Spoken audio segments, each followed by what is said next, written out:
So really proud of the effort. We just got to keep putting ourselves in those positions, period.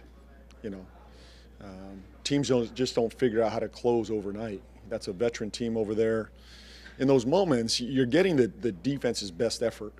They're maxing out their effort defensively. We got to find ways to execute, and we got to learn how to grow in these moments. And you just got to go through it.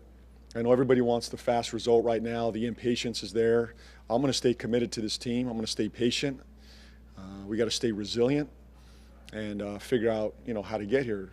But you look at the Denver game, the Memphis game, the Dallas game, the Chicago game, the Golden State game.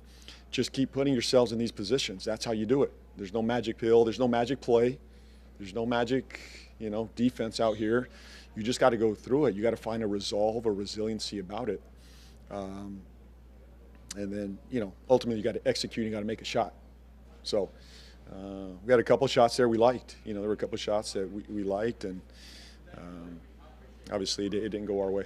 How much do as a coach? I mean, I know you want the victories, but with this group in particular, do you like having another chance at closing, another chance at closing, another chance at closing, in hopes of hey, we can point this out on film, teach, so that you can learn to do this in the future? Well, it's so tough in professional sports. It's a result-driven business, and everybody wants the result now.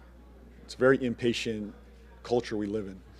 I can't go there. That's not my focus right now. My focus is on the process of doing this every day, building habits, building identity, staying committed to one another, building a culture that is sustainable over time. And as you build through that, you learn and you grow, and little by little you chip away at it and you start winning these games and you build confidence and you start to grow even more. But I'm going to stick and keep my focus on the process. This is a high character team, and I'm going to focus on the character of the men in that locker room. And we're not going to drop our heads. We're not going to drop the sword. We're going to keep fighting. And I've seen young teams. I've been around a young team that has become a clutch team, winning fourth quarter games. That's probably a little bit younger than the group we have now. We don't have a lot of consistency in the lineup right now. We're going to get there, though. The dogs are coming back, and we're gonna be a tough close for most teams. So we just got to stay with it. I think it's an amazing experience, especially for these young guys, to go through this. It hurts in the moment, but we'll get back up and battle again tomorrow. How do you, for a guy like Jeremiah Fears, has been involved in a couple of these situations where he's gotten face to face with an opponent. He obviously gets the 2 texts tonight. Where do you want that balance between not backing down and being smart on the court and not picking up a technical or anything like that? Well, I love the competitor he is, number one. He's got an edge to him. He competes, and I love that about him. There's also, you got to be smart within the game. That's something that he and I will discuss and talk through.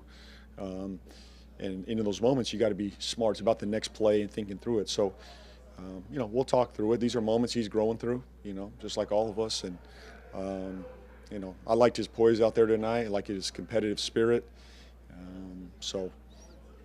Wonderful moments for him.